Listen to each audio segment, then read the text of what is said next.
Bueno, buenas tardes, bienvenidos y bienvenidas a Entrevistas Ágora, un programa de la Universidad Surcolombiana. En esta ocasión dialogamos con el profesor Robinson Peñeiros del programa de licenciatura en Ciencias Sociales y quien les habla Nicolás Herrera del programa de Psicología en el marco del conversatorio sobre pluralismo epistemológico y epistemologías del sur.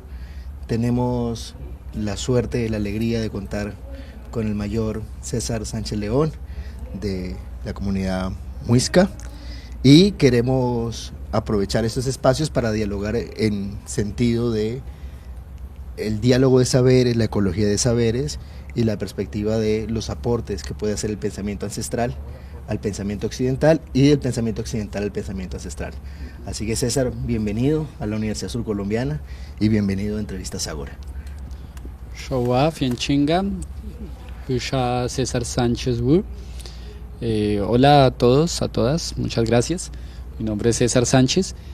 Sí, bueno, una precisión pequeña dentro de toda la diversidad de lo que es la revitalización ancestral o cultural del pueblo muisca, representa una pequeña parte. Hay un sector muy grande que son los cabildos reconocidos, a quienes saludo desde acá, precisamente los 5 cabildos reconocidos por el Ministerio del Interior de la etnia muisca.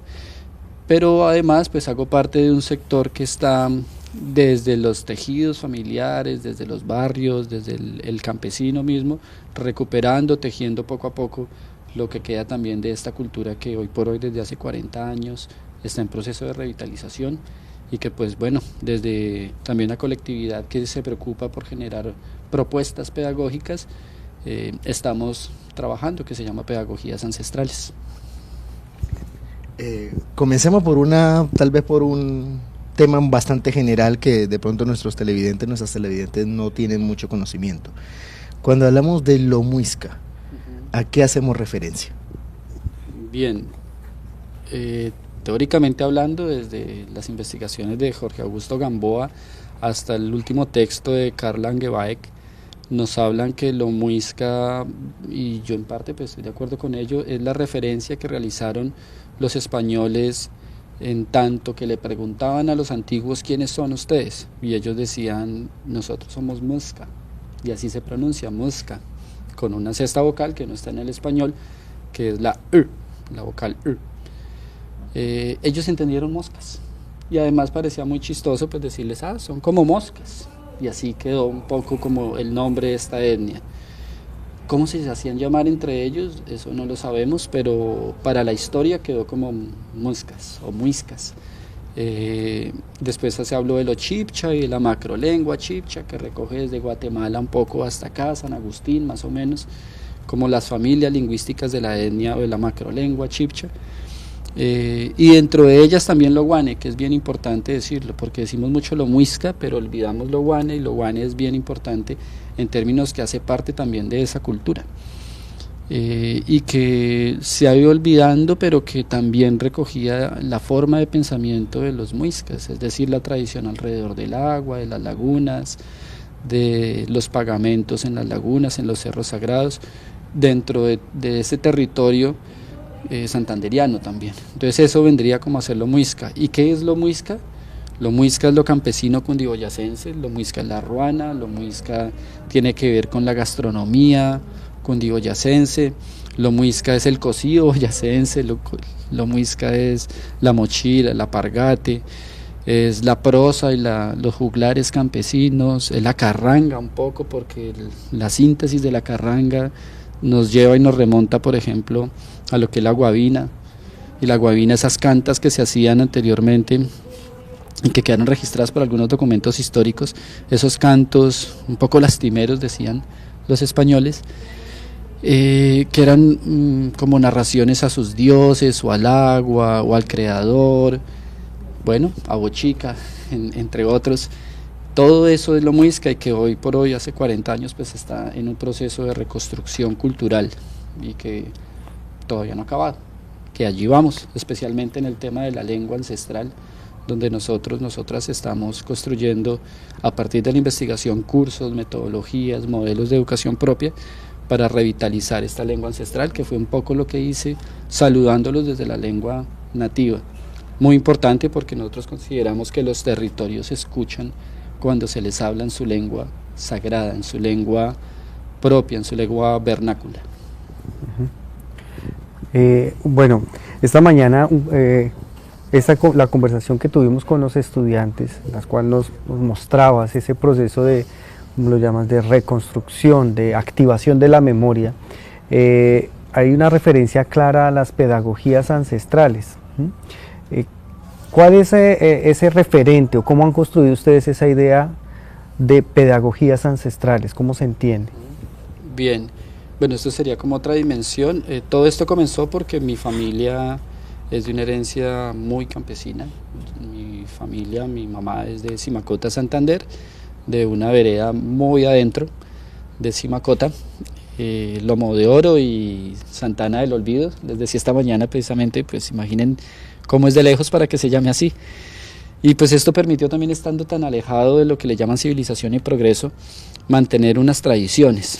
Entonces de niño aprendí unas tradiciones que me parecían importantes alrededor del maíz, de la chicha, o del cultivar, o de usar en vez de una maleta, utilizar lo que le llaman aquí y allá también. Aquí le llaman jigra, allá le llaman gira, que es una mochila de fic, ¿sí?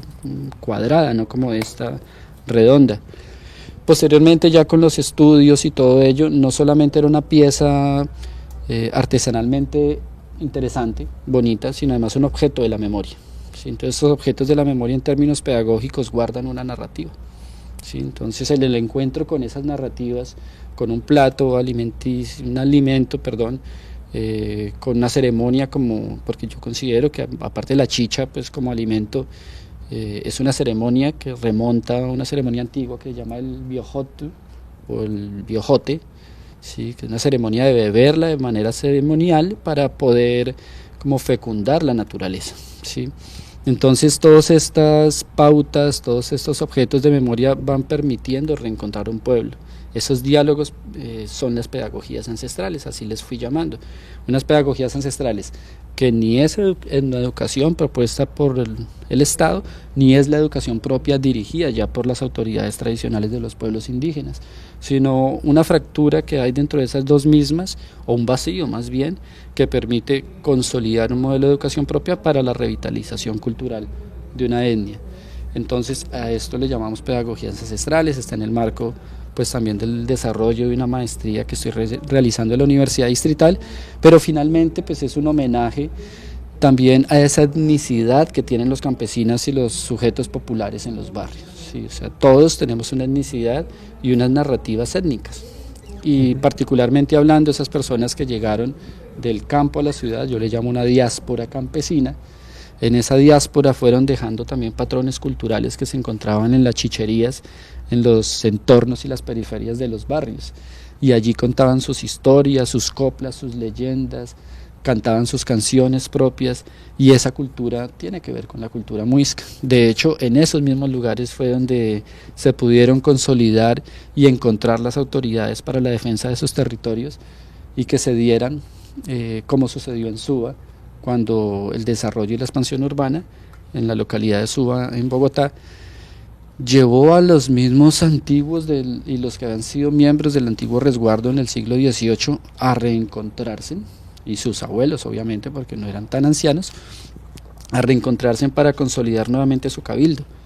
Y no fue en la iglesia, fue en la chichería, ¿sí? Fue la chicha la que los convocó para volver a reorganizar su gobierno propio. Entonces son objetos de memoria, y es un diálogo pedagógico bastante interesante que permite hoy por hoy alimentar el proceso nuevamente de constitución de su gobierno propio, pero es una pedagogía que es transitoria, podríamos llamarle así.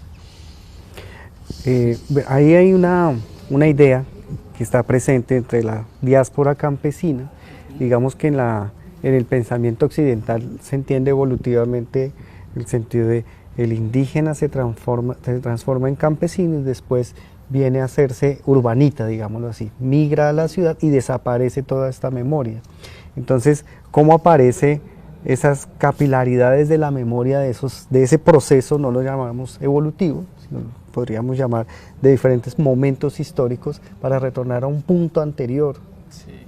Sí, es complejo. Algunos pues les parece muy polémico, y la pregunta es esa precisamente, si se puede revertir un proceso de pérdida cultural o de fractura de gobiernos propios. Digamos, preguntarnos si efectivamente hubo una pérdida de una cultura o hubo una mímesis, como menciona Pinzón en su documento de prácticas de brujería, mujeres lechuza, prácticas de brujería en Boyacá, examinando esas prácticas de medicina ancestral, donde los campesinos y campesinas, a partir, comillas, brujería como sinónimo de la medicina tradicional, mantienen una tradición ancestral medicinal con las plantas sagradas, con las ofrendas, con los emplastos, los masajes, con las plantas dulces, amargas, calientes, frías, un sinnúmero de elementos que necesariamente eran indígenas. Entonces, pues partimos de asegurar que sí es posible revertir el proceso, o sea, sí es posible mediante el encuentro, porque finalmente lo que hizo la colonia, entendiéndolo en términos de una guerra también cultural que se dio, el daño que generó, particularmente hablando, fue un daño social, y es la fractura de los tejidos sociales. Entonces estos quedaron dispersos en la familia. Lo que nosotros motivamos es el diálogo interfamiliar para la reconstrucción de esos tejidos sociales, y las narrativas comienzan a emerger. Lo más difícil es la lengua, sí, lo más difícil. Yo puedo no hablar en lengua propia. Sí, por ejemplo, en el campo, el campesino para espantar una gallina dice jusca, juiza, o para apurar a un niño le dice júscale. ¿La han escuchado? Ahí quería decirte algo mayor, ¿no? Toca decirte jusca porque nos venimos a una pauta institucional y regresamos en unos minutos en Entrevistas Ágora para seguir conversando sobre esto.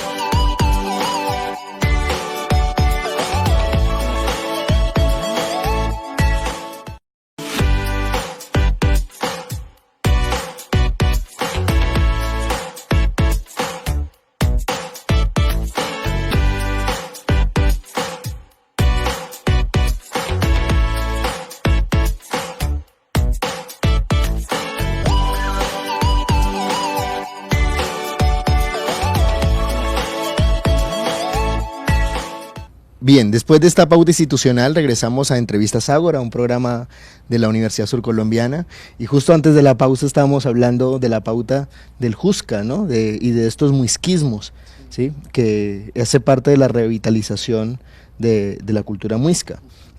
¿Cómo sería este tema? Te escuché en un congreso en Buenos Aires, Argentina, sobre el tema de la oralitura. ¿Qué es eso de la oralitura en unos pueblos, en unas naciones, en unas culturas en las que la escritura no está muy desarrollada? ¿Qué significa eso de la oralitura y cómo recuperan ustedes desde las pedagogías ancestrales la oralitura? Sí, bien. Bueno, les estaba contando, precisamente se puede revertir el proceso de pérdida cultural, en tanto que la pérdida cultural tiene que ver más con la fragmentación del tejido social y el gobierno propio. Entonces las autoridades, los mayores, los médicos tradicionales perdieron la posibilidad de continuar ejerciendo ese gobierno, y por tanto la comunicación, la educación propia hacia los niños se perdió, pero todavía las historias existen. Lo más difícil pues es la lengua, jusca o júscale o juiza, en su síntesis es el verbo juí, la raíz verbal, y tiene que ver con una acción de movimiento, particularmente de venir, como de llamar.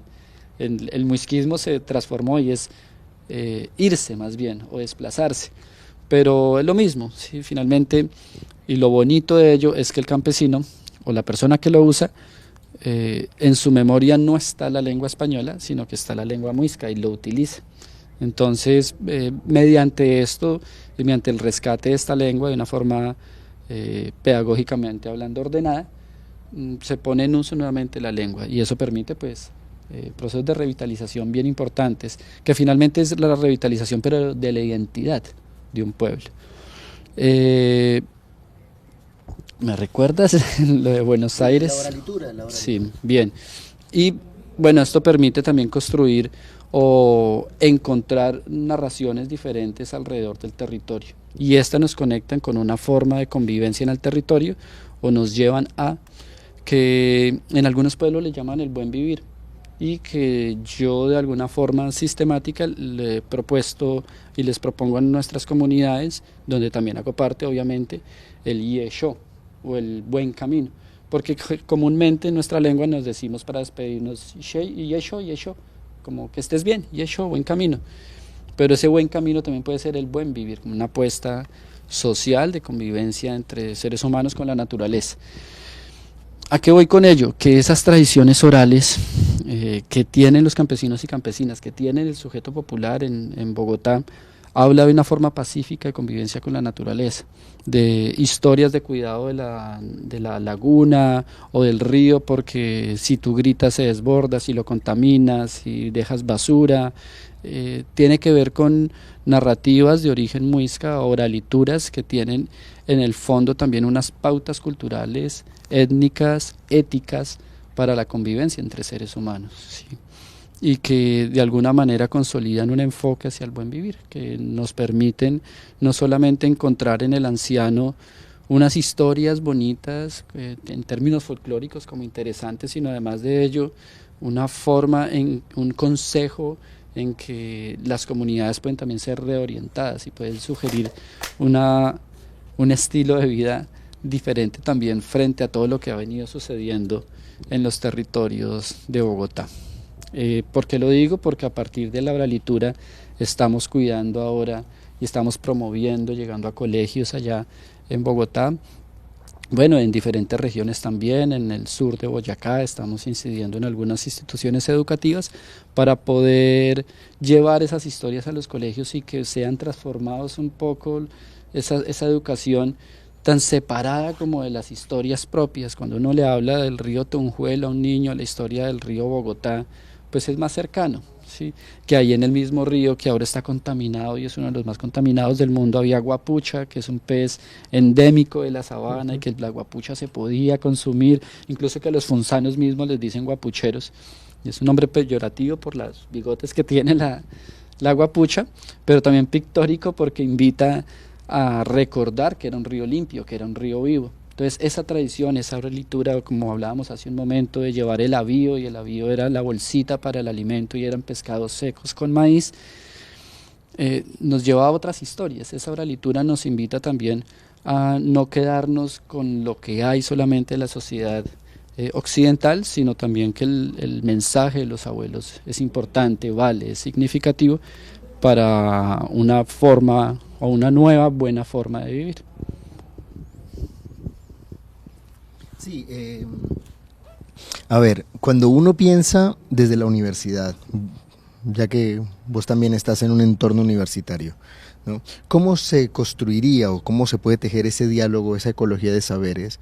O sea, ¿qué puede aportar la universidad, que es una institución tan tradicional, tan conservadora, tan cerrada? ¿Cómo puede entrar ese diálogo, cómo puede entrar ese pensamiento ancestral a la universidad? ¿Qué puede aportar ese pensamiento ancestral a la universidad, institución occidental? ¿Y qué puede aportar esta institución occidental a las comunidades indígenas o los procesos de revitalización cultural? Bien, pues nosotros consideramos que la universidad en sí no es occidental, y ni siquiera el enfoque. De pronto son los resultados o para qué se utilice, más que para cualquier otra cosa. En el caso de la lengua muisca, los estudios y los procesos de análisis investigativos occidentales dieron resultado. En términos de método, que es un método en base o con base, perdón, a tus fuentes, ¿sí? Entonces, de una forma sistemática se fueron averiguando las fuentes primarias de la lengua muisca, se encontraron 2 gramáticas, un confesionario, 2 manuscritos anónimos en la Biblioteca del Palacio Real de Madrid, el manuscrito 158 en la Biblioteca Nacional.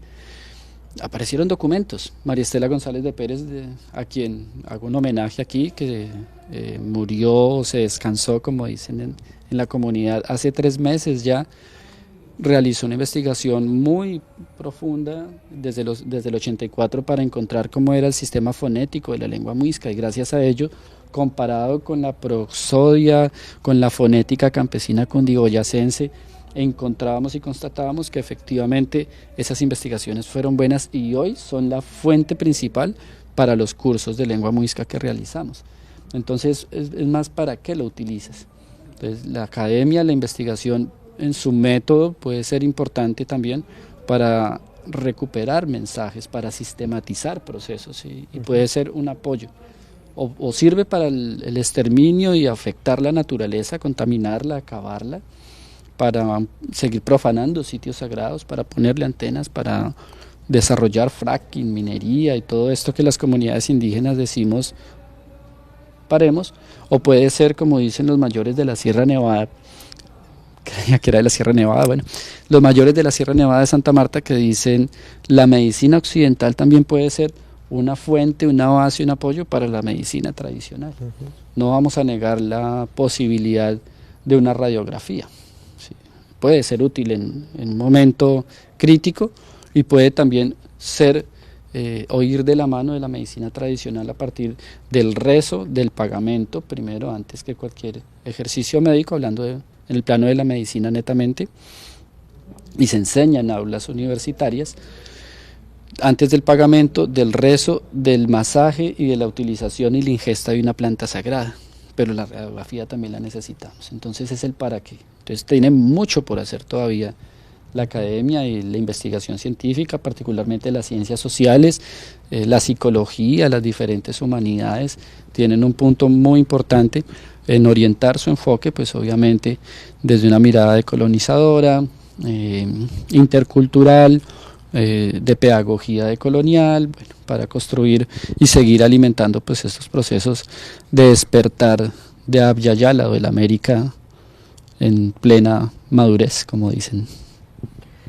Bueno, ese proceso de diálogo, es decir, dentro de esa ecología no habría una separación entre el pensamiento occidental y el pensamiento, digámoslo, ancestral.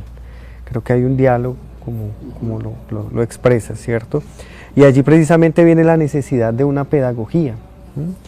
Pero también podríamos hablar, o quisiera también traer una reflexión de cómo las humanidades nos ayudan a tejer en otros campos de la ciencia que son menos proclives a entender lo ancestral. Pensemos las ingenierías, pensemos otro tipo de pensamientos que buscan, no se encuentran en estos diálogos, ¿cierto? Entonces es la importancia de cómo las humanidades nos ayudan y continúan siendo necesarias para encontrar eso que tal vez perdimos y queremos restituir a partir de la pedagogía. Y allí mismo vendría otra pregunta, que es cómo se viene reconstruyendo ese otro conocimiento que ya ha avanzado en los términos de lo lingüístico, también en los términos de las tradiciones, costumbres y demás, y que también vendría en esa relación con la naturaleza. Podríamos hablar específicamente de la botánica. ¿Cómo viene ese proceso dentro de las pedagogías ancestrales? Bueno, sí hay áreas del saber occidental que pueden ser más críticas, enfoques, miradas, pero también podría haber una apertura, y es la decisión de algunas academias, facultades, para promover este tipo de investigaciones. Es decir, una comunidad de todas maneras va a necesitar siempre un río, un puente para pasar un río, ¿cierto?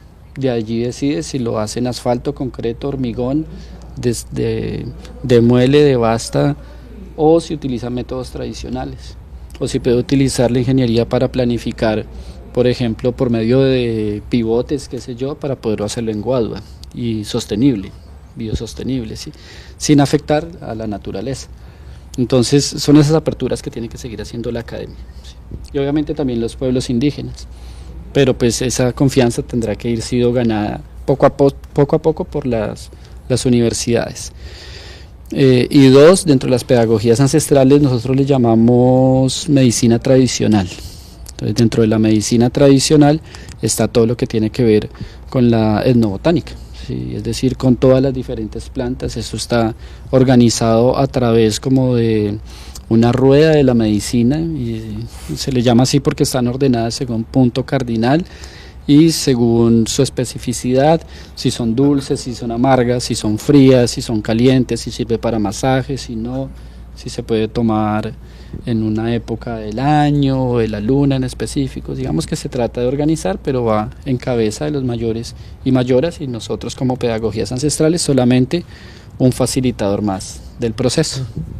Bien, nos gustaría seguir conversando muchísimo tiempo porque también hay un epistemicidio, ¿no? Hay un asesinato del conocimiento, pero en televisión el tiempo sí, es bastante limitado. Te queremos agradecer tu presencia en la universidad, César. Esperamos a los televidentes y a las televidentes de Entrevistas Ágora que sea de utilidad este material. Nos veremos en una próxima Entrevistas Ágora, pero antes de irnos, quería recordar al maestro Orlando Falsborda, que decía que la memoria histórica, revitalizar la memoria histórica, servía para recuperar aquellos elementos del pasado que nos habían sido útiles antes y que ahora nos seguían siendo útiles para la lucha. Muchísimas gracias y nos vemos en una próxima Entrevistas Ágora.